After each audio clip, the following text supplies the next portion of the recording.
平安。Saudara-saudara Siman, Shalom。接下来聚会的时间即将开始，请大家静下心来，大家低下头来，我们要默祷。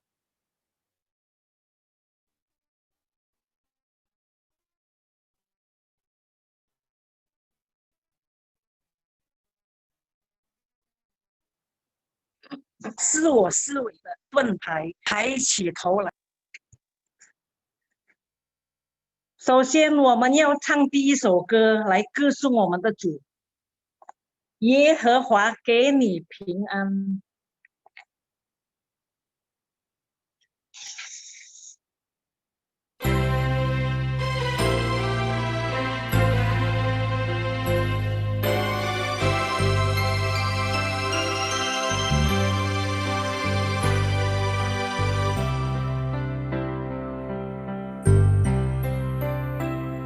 这世界虽有苦难，主耶稣是避风港湾，他要给你平安，源源永流不断。这世界虽有苦难，主耶稣是避风港湾，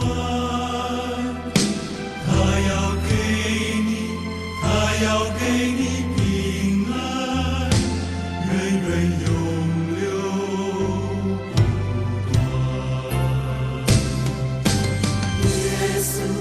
耶稣给你平安，耶稣给你真正平安。深深在你心里，源源永流不断。哦，耶稣给你平安。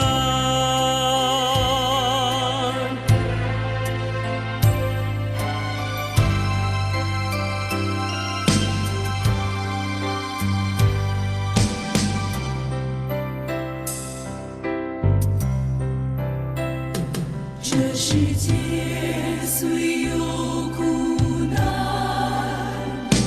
主耶稣是避风港湾，他要给你平安，源源永流不断。耶稣给你平安，耶稣给你真正平安，深深在你心里，源源永流不断。哦，耶稣给你平安。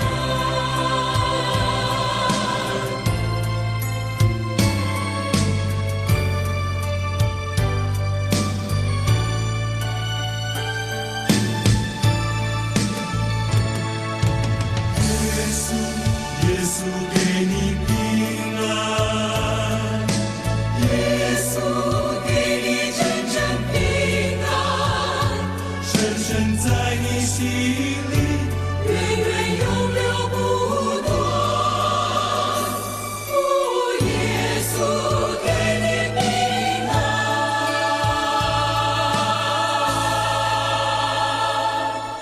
平安。耶稣给你平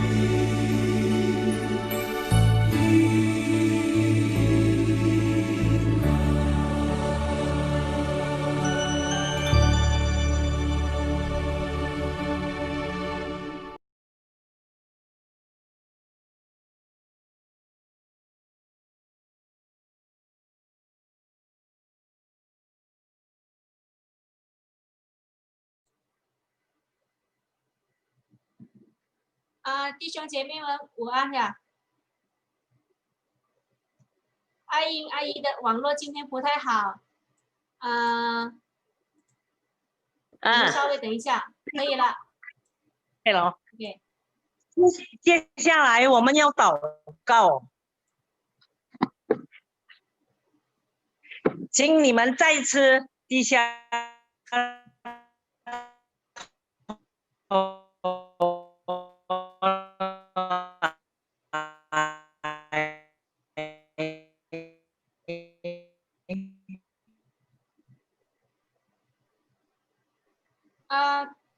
对不起，打断一下呀。亲爱的天父上帝，我们有欢喜，有彼时每刻享受于可以吗？可以。也感谢基督住在我们里面，当我们遇到任何困难，都不遗弃我们。主啊，求你赐予我们的子民智慧，不被破坏分子诱惑操纵，做出有损害国家人民的事情，令社会动荡，民不聊生。尤其是目前正处于疫情期间，生活本已处于水火中的人民，再度雪上加霜。新冠肺炎疫苗即将问世，希望今后能减少疫情之传播。感谢主，在我们家的团里，一来一多身体有衰弱的，有软弱的弟兄姐妹们，陈一林先生、武清兄弟兄、少婷弟兄、飞星姐妹、平英姐妹，还有没有念到名字的，求主你亲自安抚，赐予他们健康。感谢主。今天美地传道要与我们一起分享主你的话语。在这非常时期，我们的身心都很脆弱，渴望主以圣经教导我们，以圣灵带领我们来度过这个漫长的难关。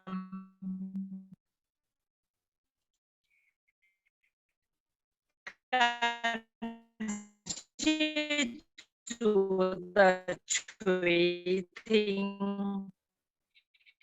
以上祷告是以耶稣基督之名所祈求，阿们。因你以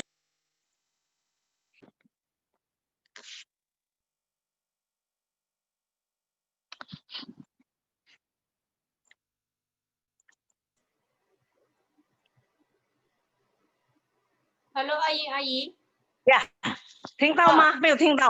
没有听到，重新再来呀。接下来我们要唱诗第2首，因你与我同行。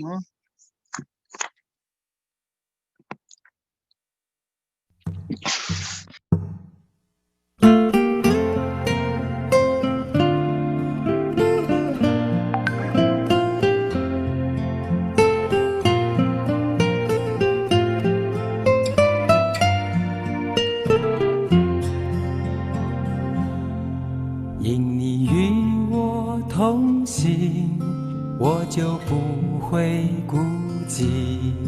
欢笑是你同喜，忧伤是你共情。因你是我力量，我就不会绝望。困乏软弱中有你慈恩，我就得刚强。经风暴过黑夜，渡阡陌越洋海，有你手牵引我就勇往向前。愿我所行路径，愿我所立给予，处处留下有你同在的恩典痕迹。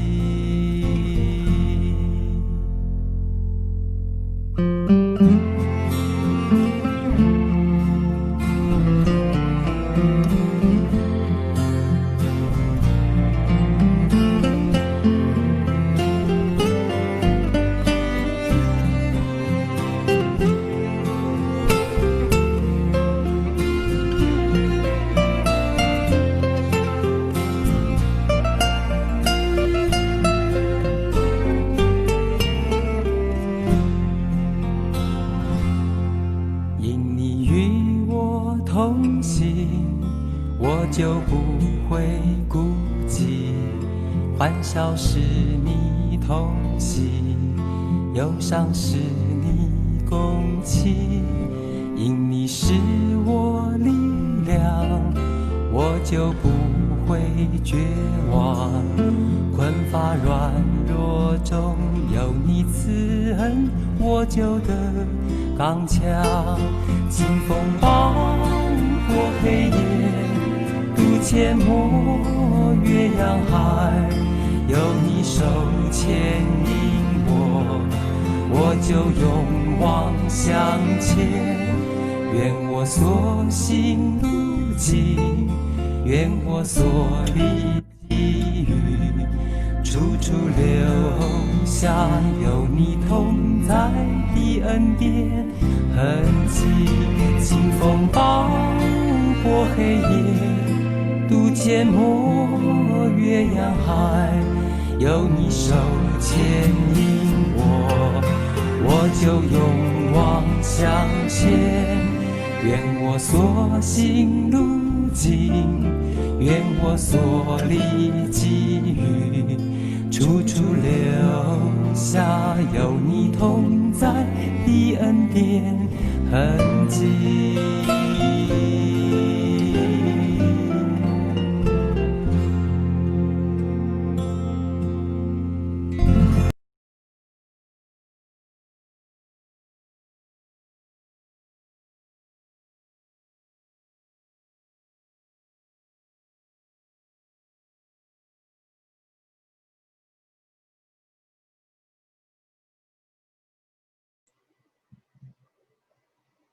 Hello， 阿英阿姨。我的信号不好，对不起。接下来我们要读经，是从诗篇119章108到110篇，我们一起来念。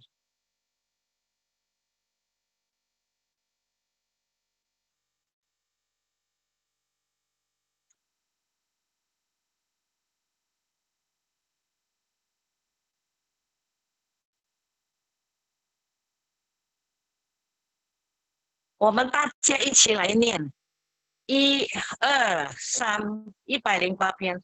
耶和华，求你悦纳我口中的赞美，为你供物，又将你的典章教训我。我的性命常在危险中，我且不忘记你的律法。恶人为我施下网罗，我却没有偏离你的训词。读经到此。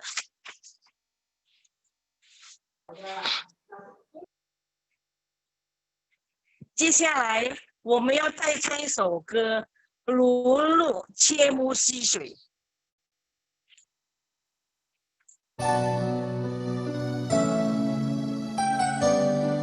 还有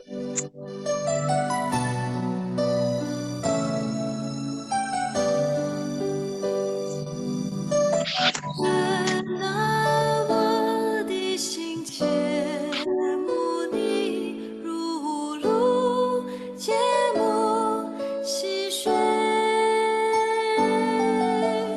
唯有你是我心所爱，我渴慕来敬拜你。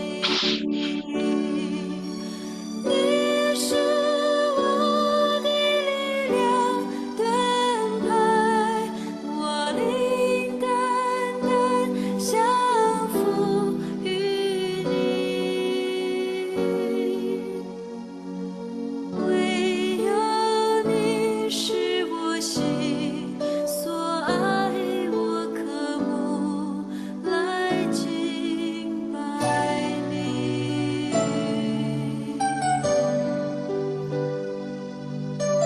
神啊，我的心切慕你，如露切慕溪水。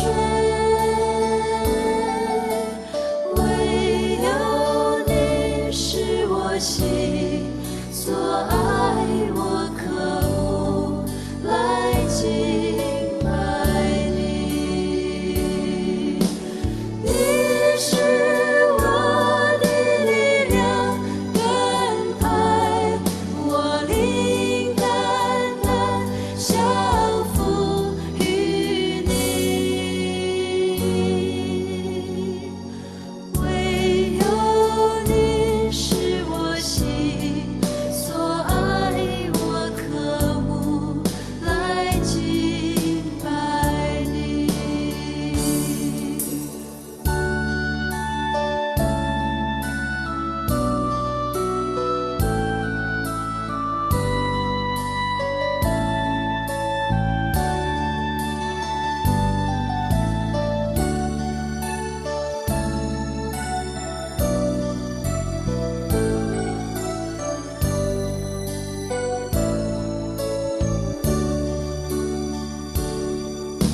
神啊，我的心切慕你，如露切慕溪水。唯有你是我心所爱，我渴慕来敬拜你。你是我的力量，盾牌，我灵单单降服于你。唯有你是我心所爱，我渴慕来敬拜你。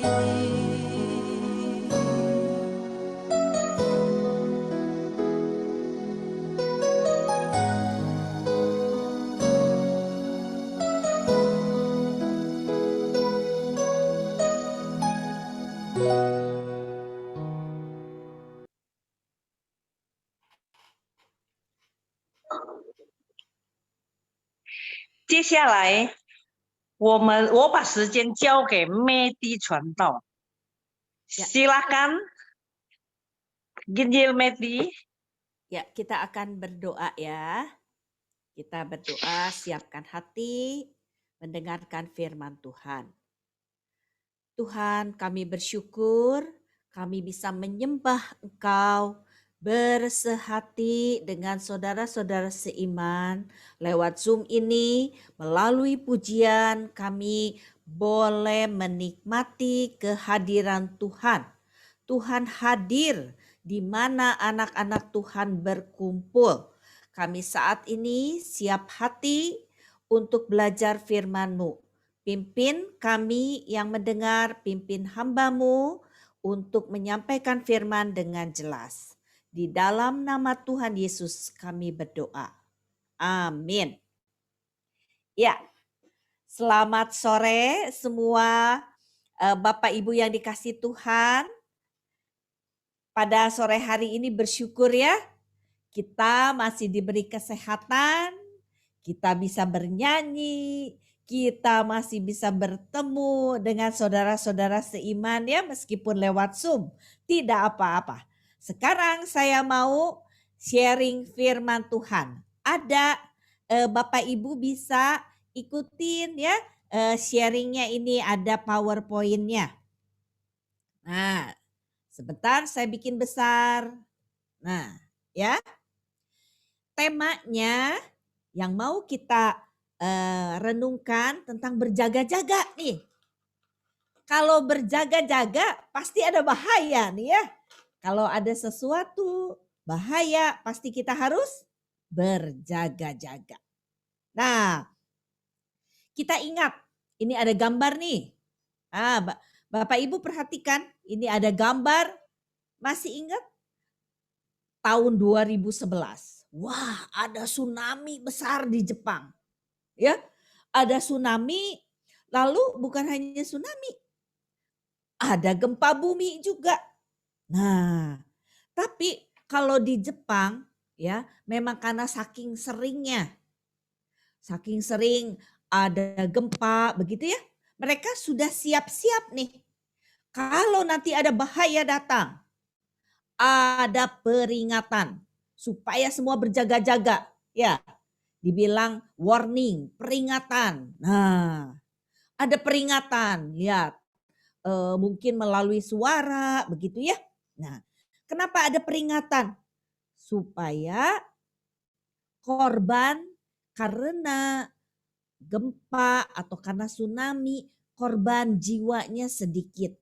Memang kalau ada bahaya tidak bisa dihindari, tetapi paling tidak ya bisa mengurangi korban jiwa. Nah, kita jadi ingat mungkin ya di awal tahun 2020 ini tanggal 1 Januari ada apa? Banjir kan? Siapa yang duga? Semua tidak ada yang menyangka. Banjir Jakarta begitu ya. Bahkan datangnya banjir itu waktu mungkin subuh orang tidur nyenyak begitu. Lalu orang berkata, kenapa di Jakarta nggak ada peringatan dulu? Kenapa tidak ada yang memberitahu dulu gitu ya?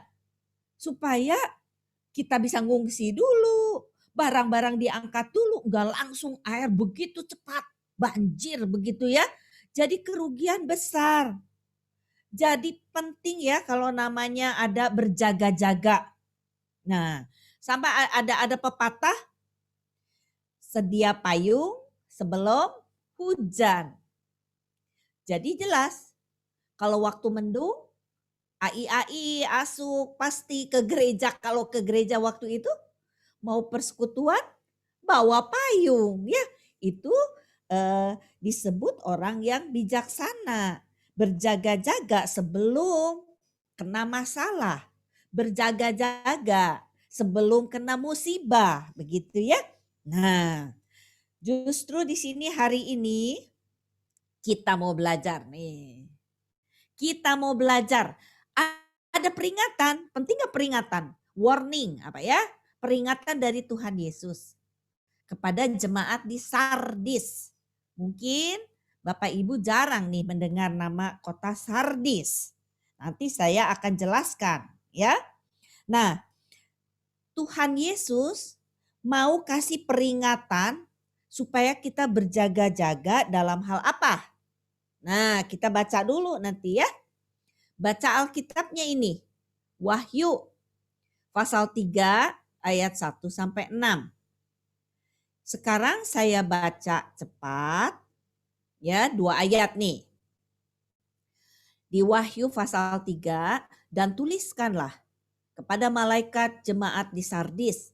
Inilah firman Dia yang memiliki ketujuh roh Allah dan ketujuh bintang itu.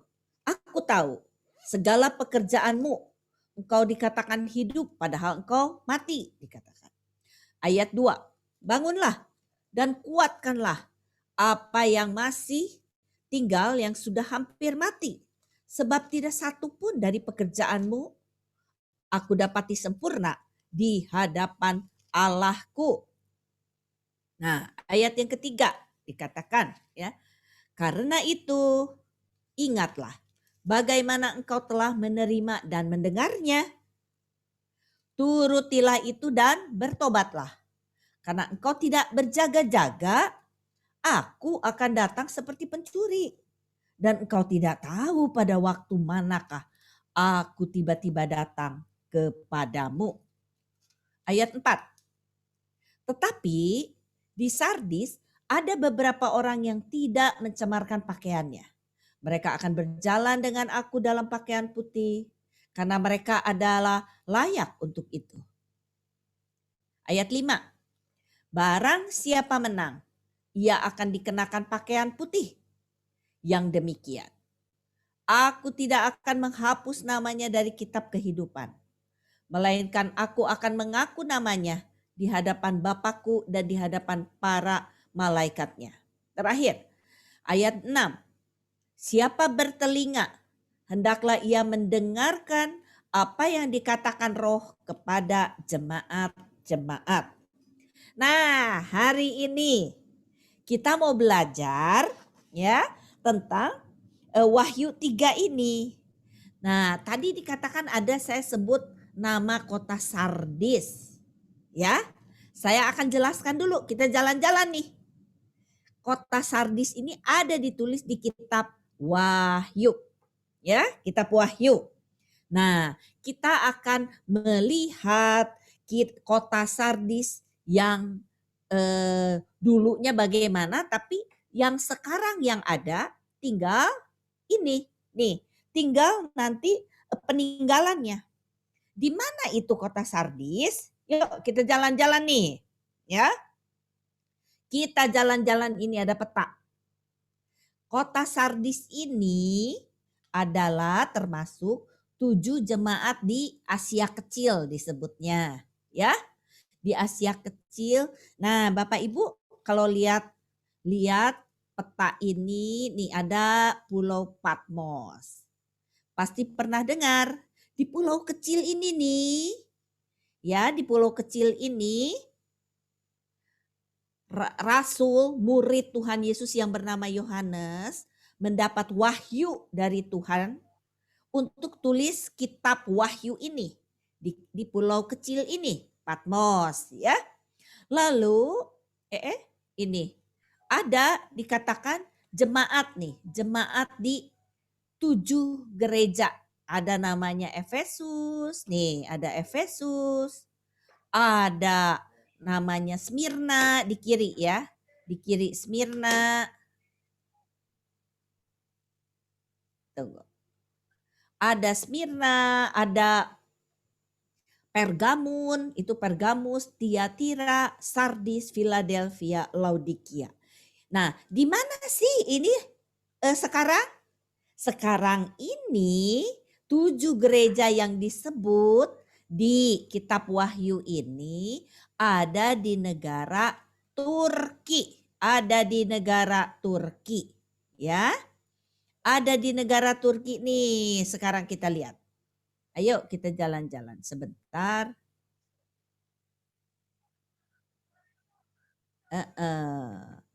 Ininya nggak hilang. Next. Nih. Sardis ya. Nama kotanya ini lihat. Ini tinggal kalau kita jalan-jalan ke Turki. Tadi Asia Kecil itu ada di negara Turki ya Bapak Ibu ya. Turki sekarang udah negara Islam tuh Turki. Kita jalan-jalan nih ke sini. Bisa lihat nih ini. Kota Sardis ini ya. Kota yang ada bukit-bukitnya. Ada bukit-bukitnya tuh. Seperti jambul ayam, jambulnya gitu ya. Tuh gunung-gunungnya itu tajam. Di bukit-bukit ini zaman dulu nih. Mereka bikin benteng ya. Kotanya itu di atas benteng itu, di atas bukit yang tajam dibangun kota, bangun benteng ya. Untuk melindungi kota itu. Jadi ini ada dataran tinggi, ada dataran rendahnya. Nah ini ya. Ini sekarang kita lihat tuh. Ada reruntuhannya. Ya kalau kita ke Turki sekarang jalan-jalan. AI. Asuk semua jalan-jalan ke situ ya. Meskipun sekarang gak bisa jalan-jalan, kita lihat gambarnya aja. Ya, nih di sini kita lihat nih. Ada reruntuhannya, sisa-sisa bangunan yang dulunya ada begitu ya. Nah, di bawah lembah ini ada sungai di kota Sardis itu ya. Di sungainya itu zaman dulu ada emas. Jadi cukup kaya tuh waktu dulu ya. Kota Sardis ini dikenal cukup kaya dan juga di situ banyak domba. Jadi penghasil wol. Zaman dulu ada juga tuh kain wol begitu ya. Nah dulu dikenal zaman 500 tahun gitu, 600 tahun sebelum Yesus lahir dikenal kaya. Tapi waktu zaman Tuhan Yesus, kota ini kurang dikenal ya. Udah jadi kota kecil gitu ya. Nih, kita lihat nih. Ini ya, tahun 1958 dilakukan penggalian ya. Penggalian begitu. Nah, terus ditemukan nih. Ditemukan reruntuhan kuil penyembahan kepada dewa, namanya Dewa Artemis. Tuh, yang tadi tuh kuil ya, kayak vihara begitu ya. Kuil untuk sembah-sembah Dewa Artemis ini ya. Nah, selain itu kita lihat nih. Ada komplek gimnasium. Namanya gimnasium itu untuk tempat olahraga senam. Nah, sekarang ada nih, udah direnovasi gitu ya. Udah direnovasi oleh mereka yang tadi penggali gitu. Dan ditemukan banyak juga ada pahatan patung begitu ya. Ada namanya seperti Gucci dah kalau di China ya. Gucci itu dibuat dari tembikar begitu. Semua itu disimpan di museum sekarang. Ada juga ditemukan namanya tempat ibadah orang Yahudi yang disebut sinagog. Ada tuh ditemukan di waktu itu. Berarti ada orang Kristen ya, ada orang Yahudi waktu itu. Bayangkan, ada juga karena ada reruntuhannya begitu ya. Ada bekas-bekasnya. Nah, waktu itu tahun sekitar 500 ya atau 600 sebelum Masehi, mereka punya mata uang loh, punya koin. Kalau kita punya koin kan, koin ya, uang 1000. Mereka koinnya seperti gini. Udah ada mata uang. Tuh. Ya. Tahun 600 sebelum Masehi. Jadi sebelum Yesus lahir, mereka udah canggih, udah bisa berjual beli begitu ya. Itu ada mata uangnya begitu ya. Nah, kita lanjutkan. Jalan-jalan kita lanjutkan nih. Apa sih peringatan tadi Tuhan Yesus? Ada ceritaannya. Kota Sardis nih punya kelemahan ya, yang diperingatkan oleh Tuhan Yesus tadi. Ada ceritanya, kota ini pernah hancur 2 kali. 2 kali hancur ya. Kenapa bisa hancur? Nih masalahnya. Tidak berjaga-jaga.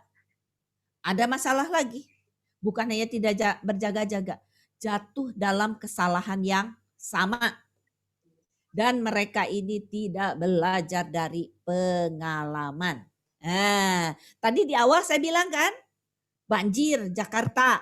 Orang-orang pada bilang, Jakarta memang biasa banjir. Kenapa gubernur kita enggak belajar dari pengalaman? Gitu kan ya? Kita suka ngomong gitu kan? Bahkan jatuh dalam kesalahan yang sama gitu. Nah, banjir lagi gitu kan? Nah, jadi penting sekali berjaga-jaga. Kalau di kota Sardis ini ada ceritaannya. Nih, semua perhatikan. Ada ceritaan tentang kejatuhan kota atau benteng Sardis ini. Ya, padahal kotanya zaman dulu dikenal kota yang kuat. Tapi bisa kalah, bisa jatuh, bisa sampai hancur. 2 kali nih sampai hancur, ya. Ada satu cerita yang menarik nih. Si penduduk kota Sardis merasa aman nih. Wah, kota kita dibangun di atas bukit yang tinggi, ada bentengnya yang kuat. Aman dah, aman, gak bakal diserang musuh. Itu pikiran dari penduduk Sardis waktu itu. Jadi mereka gak mau berjaga-jaga. Padahal dari kejauhan ada musuh. Khususnya pada zaman peperangan dengan Persia. Ya, peperangan dengan Persia. Waktu ada tentara lagi jalan di atas benteng, Itu topinya tuh jatuh gitu ya, topi si tentara. Itu si benteng kan berdiri di atas bukit yang terjal, apa sih? Tajam gitu ya. Waduh, tajam. Nah, ternyata si tentara ini bisa ambil tuh si topinya. Waktu ngambil topi turun gitu dengan manjat tebing. Tahu manjat tebing ya? Dipanjat begitu. Dilihat sama musuh. Wah, musuh punya ide. Wah, kita berarti bisa naik nih ke bentengnya Sardis nih. Karena itu ada orang yang berhasil untuk naik gitu kan ya. Melewati bukit yang terjal bisa katanya. Akhirnya tahun 218 sebelum Masehi, kota Sardis hancur untuk kedua kalinya. Ya, intinya karena mereka tidak berjaga-jaga. Mereka bisa dikalahkan musuh. Jadi penting gak berjaga-jaga? Penting. Waspada, berjaga-jaga. Ini jangan jatuh dalam dosa yang sama seperti jemaat Sardis, ya. Dosanya apa sih? Kesalahannya apa? Nih, saya jelaskan satu-satu bacaan Alkitab tadi. Firman Tuhan katakan ini, dan tuliskanlah kepada malaikat jemaat di Sardis. Inilah firman Dia yang memiliki ketujuh roh Allah dan ketujuh bintang itu. Aku tahu segala pekerjaanmu. Engkau dikatakan hidup padahal engkau mati. Nah, firmannya dari siapa? Dibilang firman Dia. Dia ini siapa? Tuhan Yesus sendiri. Tuhan Yesus yang memiliki Roh Kudus. Ini di kitab Wahyu dibilang ketujuh roh Allah. Kita lihat ada beberapa ayat ya. Ketujuh roh Allah ini menjelaskan siapa? Yaitu Roh Kudus. Nah, karena apa? Ini ada perkataan Tuhan Yesus di Yohanes 14. Dikatakan, tetapi penghibur yaitu Roh Kudus yang akan diutus Bapa dalam namaku. Dalam nama siapa? Yesus. Ya. Roh Kudus yang akan diutus Bapa dalam nama Yesus. Waktu Yesus dibaptis masih ingat? Ada Roh Kudus turun, ya. Jangan diragukan. Yesus adalah Allah, memiliki roh yang sama dengan Roh Kudus yang adalah Allah. Lalu Yesus juga pernah berkata nih, jikalau penghibur yang akan kuutus dari Bapa datang, yaitu roh kebenaran yang keluar dari Bapa, ia akan bersaksi tentang aku. Ini hanya ayat yang menyatakan Yesus memberitahukan tentang Roh Kudus ya, yang diutus dalam nama Dia. Dan kalau perkataan ketujuh bintang itu 7 jemaat. Jemaat yang tadi, yang sekarang ada di Turki tuh, reruntuhannya ada di Turki. Ya. Nah, sekarang perhatikan yang selanjutnya. Masalah jemaat Sardis. Firman Tuhan katakan apa? Ini, lihat. Engkau dikatakan hidup, padahal engkau mati. Apa pengertian mati ini? Bukan mati secara jasmani, tapi mati rohani. Sama seperti waktu ada perumpamaan anak yang hilang. Dikatakan waktu anak kembali, bapaknya bilang begini, anakku yang telah mati sekarang hidup lagi. Ya, jadi matinya pengertiannya mati rohani.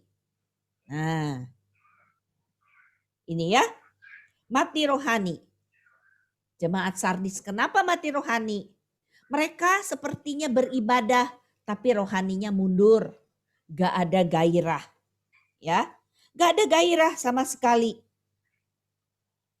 Mereka, nih dikatakan makanya firman Tuhan kata bangun, ayo bangun.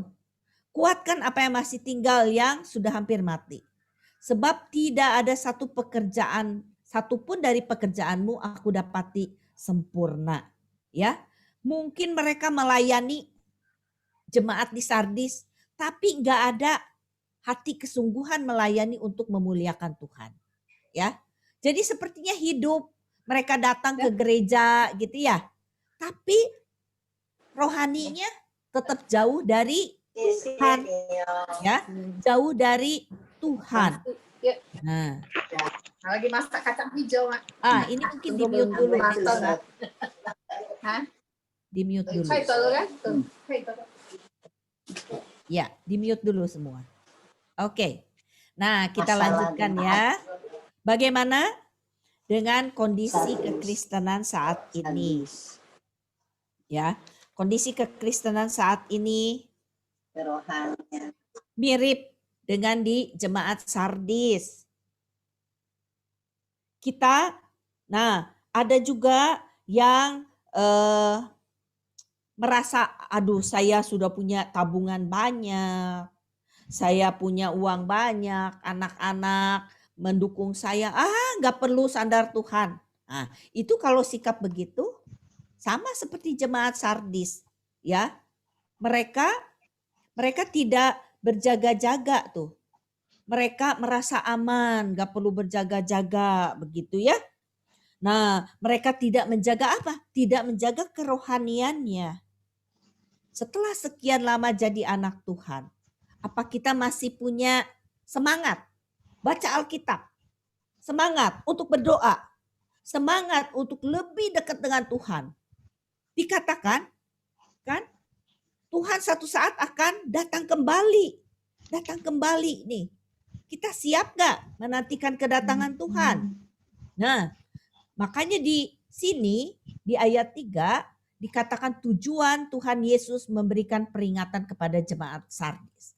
Waspada, bertobat, berjaga-jaga. Saat ini untuk kita apa yang harus dijaga? Iman kita. Iman kita harus dijaga, ya, supaya kita selalu dekat dengan Tuhan. Kita tidak lupa Tuhan Yesus satu-satunya juru selamat kita yang bisa menyelamatkan kita, memberi jaminan hidup yang kekal. Itu iman yang harus kita pegang. Apapun kesulitan kita, pegang. Minta pertolongan kepada Tuhan Yesus. Iman kepada Tuhan Yesus itu yang harus dijaga. Jangan mau digoyahkan nih. Ada godaan nih. Godaan pertama dari si iblis. Wah, si iblis sering menggoda. Iblis paling tidak suka kalau kita dekat dengan Tuhan. Iblis tidak suka kalau kita mencari Tuhan. Hati-hati, si iblis ini dikatakan apa? Ya, lawanmu si iblis nih, sadar, berjaga-jagalah. Lawanmu si iblis berjalan keliling sama seperti singa yang mengaum, mencari orang yang dapat ditelannya. Ya, hati-hati. Si iblis sangat senang kalau kita males-malesan, nggak ikut, misal nggak doa, kita nggak rajin baca Alkitab, iblis senang. Hati-hati, jangan kita tertipu oleh tipuan si iblis, ya. Jangan kita jauhkan diri dari Tuhan. Lalu ada juga ajaran yang sesat nih, hati-hati, ya. Kita harus waspada. Karena ajaran sesat seperti begini, contohnya satu aja, ya. Ikut Tuhan pasti sehat. Ikut Tuhan pasti kaya.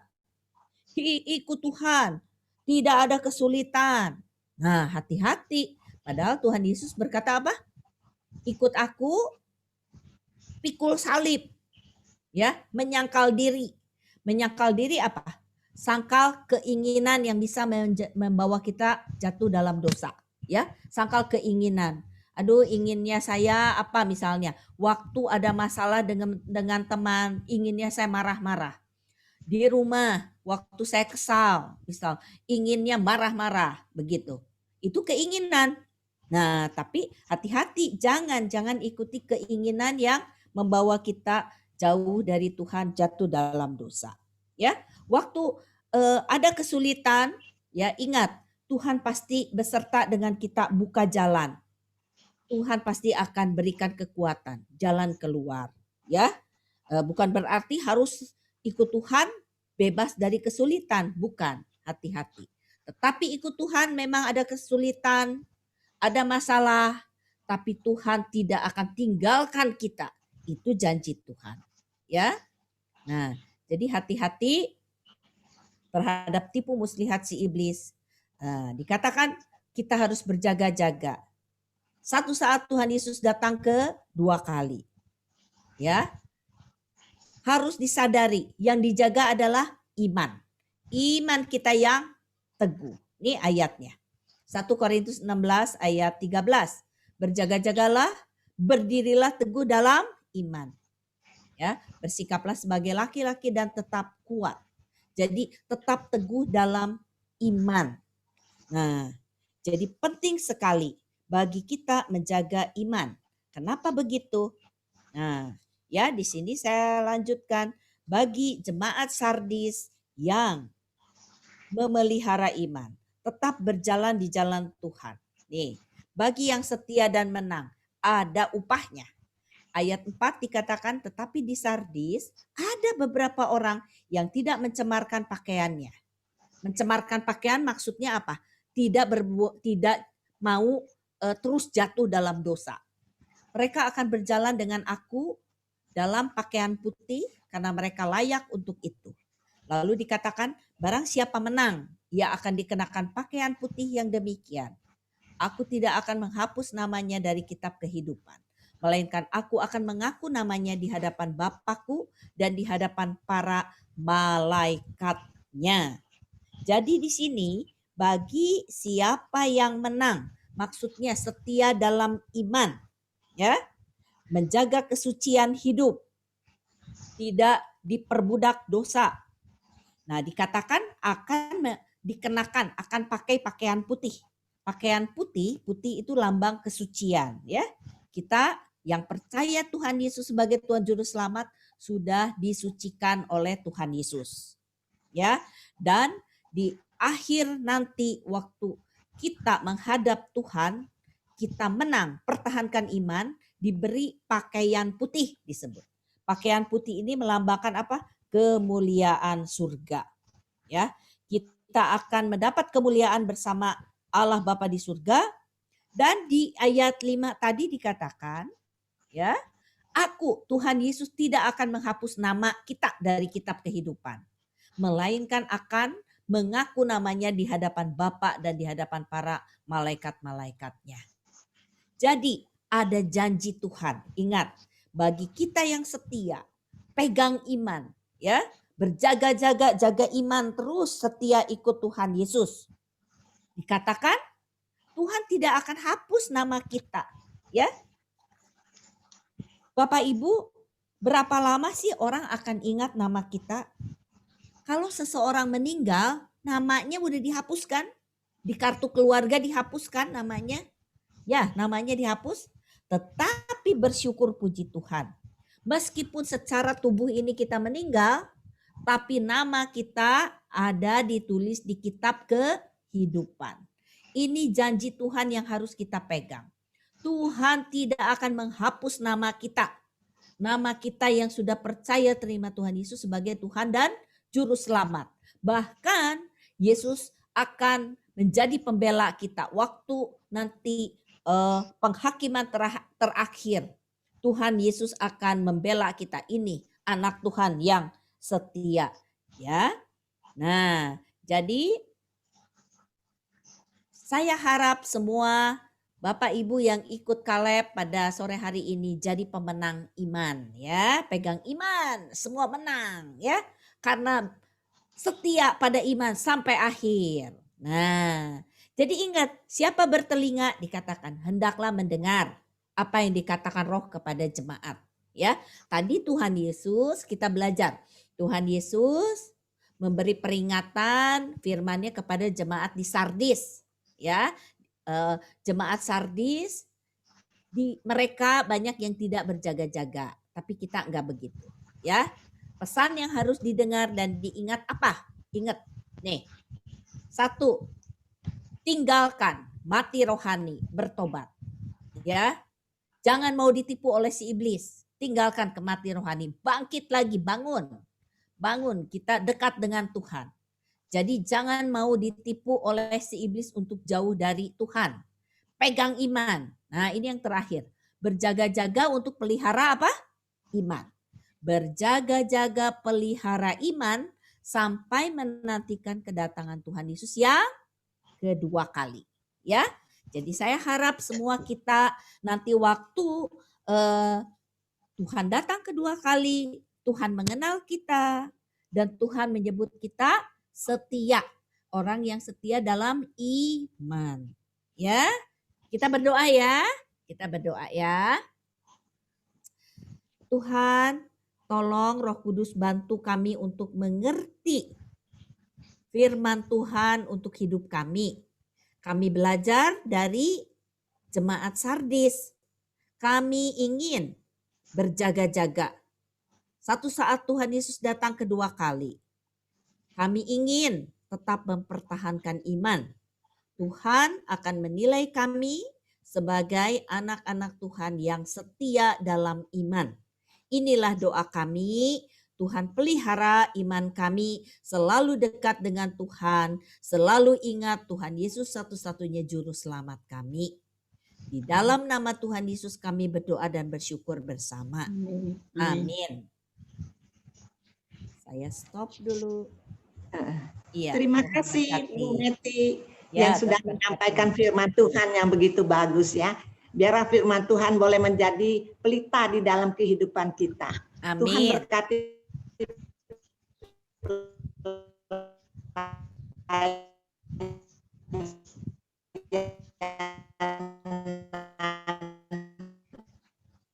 Ibu Meti。好，这个时候先做讲员，朱玲、林德长姐妹。以下的时间是捐生操，我把这个时间交给遗传道。 OK， 好呀，好，我们都做了很久了啊，要活动活动一下，我们要做一下健身操，活动活动，来，大家动起来呀！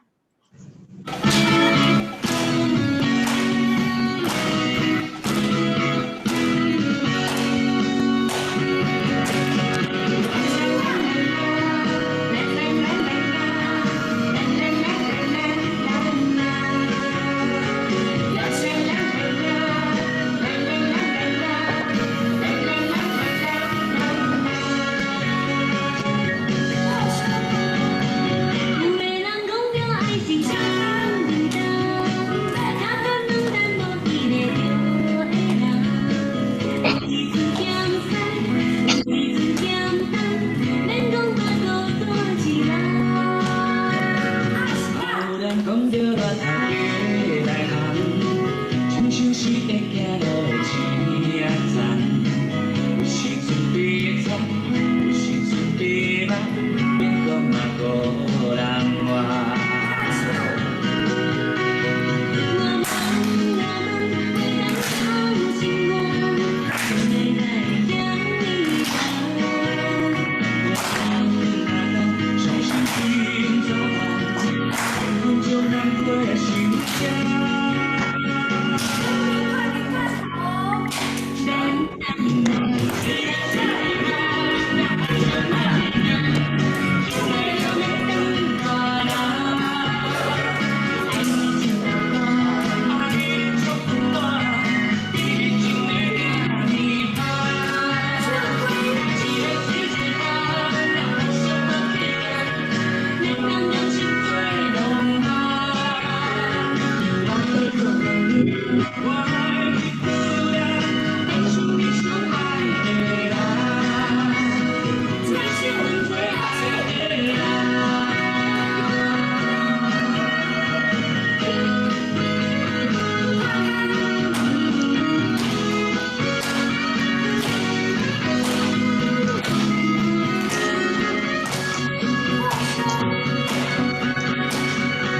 不仅让单调的爱情平凡，虽然相思会的是淡淡，有时阵悲伤，有时阵强强，这款的兄弟我。 我忙啊忙，为了找心光，就没来将你拿。 相信今早晚，分分钟难过心伤。 我忙啊忙，为了找心光，就没来将你拿。 相信今早晚，分分钟难过心伤。 我忙啊忙，为了找心光，就没来将你拿。 相信今早晚，分分钟难过心伤。 我忙啊忙，为了找心光，就没来将你拿。 我忙啊忙，为了找心光，就没来将你拿。 相信今早晚，分分钟难过心伤。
谢谢.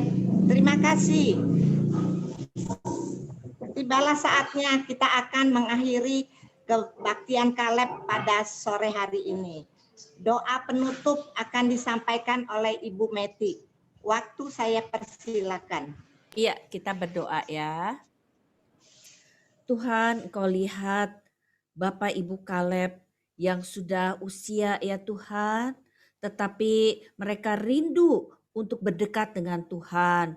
Tuhan tahu kesulitan, Tuhan tahu kesepian yang dialami selama masa pandemi ini. Tuhan yang berkati dengan hati yang sukacita, dengan kerinduan untuk terus berdekat dengan Tuhan. Bagi Bapak Ibu yang ada sakit penyakit, Tuhan yang tolong campur tangan jamah, beri iman dikala ada sakit, biar Bapak Ibu bersandar kepada Tuhan, pertolongan Tuhan. Karena hidup kami semua ada di dalam tangan Tuhan yang berkuasa. Tuhan, kami serahkan ya Tuhan. Sebentar kami juga akan mengakhiri persekutuan kami. Tuhan yang memimpin semua aktivitas kami. Ada sukacita damai sejahtera daripada Tuhan. Berkat daripada Allah Bapa, Allah Anak, Allah Roh Kudus menyertai iman Bapak Ibu yang setia untuk berdekat dengan Tuhan dari sekarang sampai selama-lamanya. Amin. Amin. Makasih ya Bu Meti. Yo, 谢谢你。谢谢。